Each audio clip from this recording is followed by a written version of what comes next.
We have heard po a lot of stories, no, of people who were badly injured and still alive. No?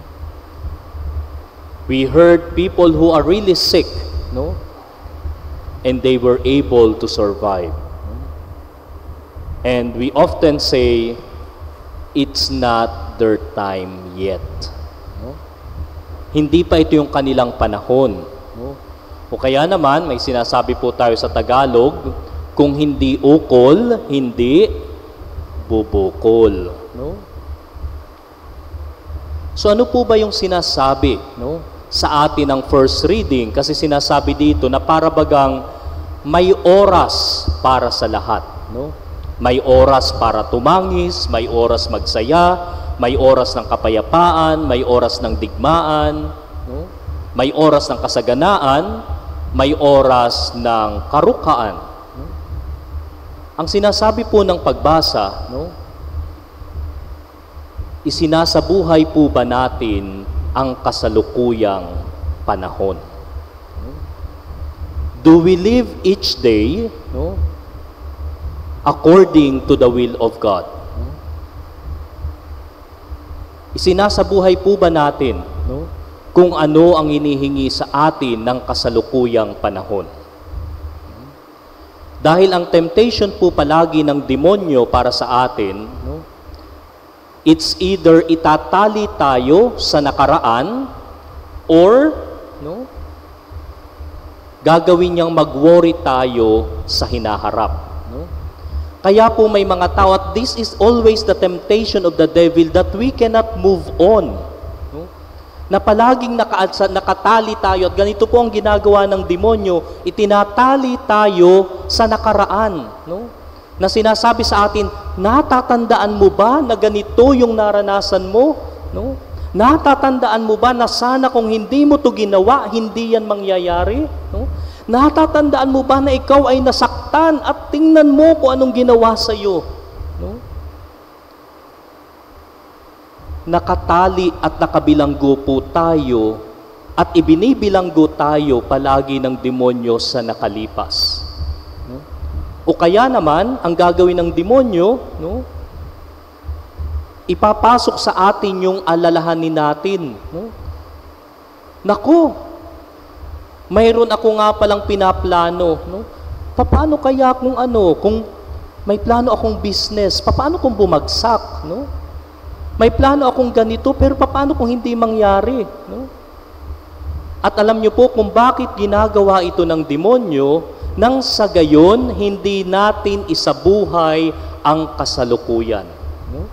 Dahil mayroon pong biyaya ang kasalukuyan, no?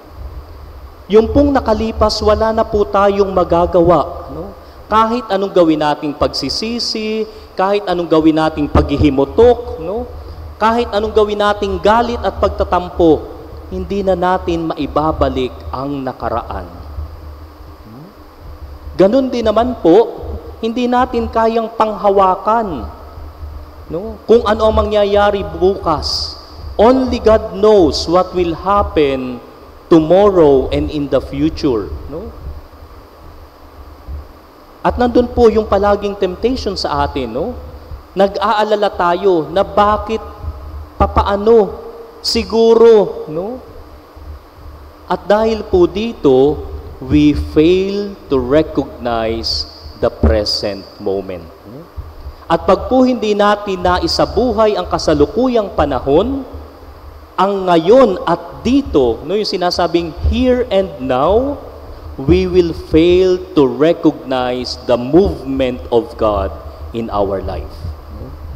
Hindi po natin makikita na gumagalaw siya. No? Hindi po natin nakikita na pilit na binabago tayo ng Diyos. Hindi po natin nararamdaman na tayo'y minamahal ng Diyos. No? Na parang sinasabi ng Diyos, kung ano man ang nangyari, no, nung nakalipas, no, kalimutan mo na yan. No? Ang mahalaga ay yung kasalukuyan. No? Ang mahalaga ay yung ngayon. No? Kung ikaw man ay kinulang sa pagmamahal ng mga nakalipas na araw, itong araw na ito ay tinatawag ka para magmahal. No? Kung ikaw man ay nasaktan nung nakalipas na panahon, no? Ito yung panahon para ikaw ay matutong magpatawad at umunawa. No? Dahil hindi po nakasalalay dun sa mga taong nakasakit sa atin, no? Dun sa mga pangyayari na nangyari sa ating buhay, no? O kaya naman po ay mga sitwasyon na ating pinagdaanan. No? Ang sinasabi po ng Diyos kung bakit mahalaga ang kasalukuyan dahil tayo lamang ang makakapagdesisyon. No? If we want to be happy, no? And God really wants each one of us to be happy, no? Piliin nating maging masaya. No? Pero syempre, ayaw ng demonyo na magi tayong masaya. No? Kaya nga palaging isisiksik sa utak natin yung nakalipas. No? Ganito kasi yan. No? Tingnan mo naman. No? At ikaw naman, no, na nag-i-enjoy, no? Siguro nasasaktan ka, nag-i-enjoy ka, no? Nagre-reminis ng kung anong nangyari nung nakaraan. No? And the devil is very happy, no? Kasi you fail to recognize that God is working here and now. No? Nakakalimutan kong tingnan na yung bawat pagkakataon ay ibinibigay sa atin ng Diyos. Ang bawat kasalukuyan na ibinibigay sa atin ng Diyos bilang oportunidad, no? Para patuloy na sikapin na makikooperate sa grasya niya. No? Kaya nga po ang gagawin niya, no, He is always providing. Sabi nga, hayaan na natin na pag lumubog yung araw, kung ano man yung nangyari doon, no, yun na yun. No? Hindi ko po sinasabing huwag tayong masaktan. Hindi ko po sinasabi na huwag tayong malungkot. No? Pero ang sinasabi po, ang bawat pagsikat ng araw ay pagkakataon para palayain natin ang ating sarili sa pagkabilanggo sa nakaraan. Kaya nga po, no, madalas kesa hindi, no, we fail to recognize who Jesus is in our life. No? Tinanong uli ni Kristo yung kanyang mga disipulo, sino ako para sa inyo? At sinabi nila, ikaw ang Kristo ng Diyos. Pero kung patuloy po nating isasabuhay ang nakaraan na kailanman ay hindi na natin maibabalik o mag-worry sa hinaharap na kailanman hindi natin kayang panghawakan, baka hindi natin makita at makilala kung sino si Kristo. Siguro po, sa pagkakataong ito, kung tayo man ay may daladala pa rin na mga alalahanin, sakit, no? O mga pinagdaanan, no? Sa nakaraan, it would be good to ask. No? Ibalik ninyo kaya kay Kristo yung tanong, Lord, who do you say I am? Ibalik nyo kay Kristo yung tanong sa inyong panalangin, sa inyong pagninilay. Lord Jesus, who do you say I am? At alam nyo kung ano sasabihin ng Diyos? You are my beloved. And remember, if God respond to that question, He will use the present tense. Hindi niya sasabihin na, you were my beloved. Hindi niya sasabihin na, you will be my beloved. No? For sure, the Lord will say, you are my beloved. Nasa present tense. Dahil gusto ng Diyos na namnamin natin sa bawat araw, no, na tayo ay Kanyang minamahal. No? Kung mayroon pong isang sakit ang Diyos, alam nyo kung ano? Makakalimutin. Kasi po, yung Diyos hindi mahalaga sa Kanya kung ano yung nakaraan. Ang mahalaga sa Kanya yung kasalukuyan. Kaya nga po, di ba, sinasabi natin, ang bawat banal ay mayroong makasalanang nakaraan, pero ang bawat makasalanan ay mayroong banal na hinaharap. dahil may grasya ang Diyos sa kasalukuyang panahon. Kung tayo man po ay naging masungit, no? Naging marites, no? Naging madaldal, naging maramot, naging masungit, naging hindi mapagmahal kahapon, ang panibagong araw ay binibigay para magmahal, para ipahayag ang mabuting balita, para magpatawad. Dahil ito po ang mahalaga sa Diyos. No? Kaya nga po, nung sinabi ko dun sa aking spiritual director, nung ako po ay brother pa lang, no, sabi ko, Father, no, I think I am not worthy to continue my vocation.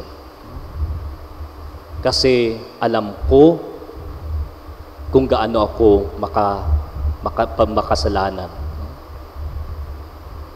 And he said, sino doon ang hindi makasalanan sa atin? But you cannot underestimate the grace of God. The grace of God is always working and offered every day. Nasa sayo na yun, no? Kung ikaw ba ay makikiko-operate sa grasya na ito ng Diyos. Kung patuloy mong ibibilanggo at isisiksik sa utak mo na ikaw ay makasalanan, sa halip na sabihin mo na ikaw ay mahal ng Diyos, iiral ka sa paniniwala na ikaw ay makasalanan sa halip na tanggapin mo na ikaw ang pinakamamahal ng Diyos. At pag po, no, if we are convinced that we are God's beloved, no, cooperating with His grace every day, no, makikita po natin unti-unti tayong nagbabago. Unti-unti po tayong natututong magmahal. Unti-unti po nating natututunan paano magpatawad at umunawa. At mapapansin po natin, no? Hindi ko po alam kung napansin ninyo, may pinagdadasal kayong tao, no? At sinasabi ninyo, Lord, sana baguhin mo itong taong ito, no? And then later on, you've noticed, no, na yung tao parang nagbago. Pero alam niyo ang totoo, hindi siya yung binago ng Diyos, kundi ikaw mismo. Binago ng Diyos ang paraan kung paano mo tinitingnan yung tao. Binago ng Diyos kung paano mo tinitingnan yung kanyang kilos, pinapakinggan yung kanyang mga salita. No? Binago ng Diyos ang paraan ng pagmamahal na mayroon ka. Kaya akala mo yung tao ang binago ng Diyos. Pero ang totoo, tayo ang una-unang binabago ng Diyos. No? Nang sa gayon, no, tayo'y maging instrumento niya, maging manifestation of His love today, here and now. Ganito po kasensitive ang mga santo. No? Because they are living the present moment, they are too sensitive kung paanong gumagalaw ang Diyos sa buhay. No? Pag binasa po ninyo ang Office of Readings ni Saint Vincent de Paul, no? At sabi niya, kung sakali na mayroong isang mahirap na kumakatok sa inyong pinto habang kayo ay nagdadasal, iwanan ninyo ang panalangin at tugunin ang pangangailangan ng taong kumakatok sa inyong pinto. At sabi niya, hindi magagalit ang Diyos. Dahil tinutugunan ninyo kung ano ang pangangailangan, kung ano ang gusto ng Diyos sa kasalukuyan. At sabi niya, no, gawin ninyo na ang inyong pagtugon sa pangangailangan ng iba ay maging panalangin na iniaalay ninyo sa Diyos. Sabi niya, God will not angry, will not be angry if you left prayer because you are attending to the needs of your brothers and sisters. Attend to the need and make, no, that act as a prayer to God. Sana po, no, tayo, no, na nagdiriwang ng kapistahan, no, ni San Vicente de Paul, tayo po, no, katulad niya, no, ay magkaroon ng kakayahan sa tulong ng biyaya ng Espiritu Santo na palayain ang ating sarili sa nakalipas. Dahil wala na tayong magagawa.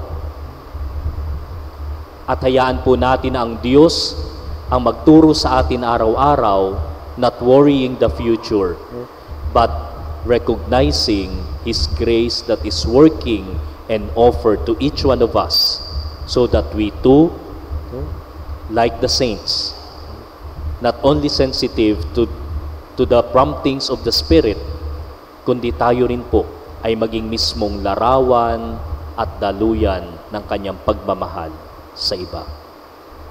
Amen.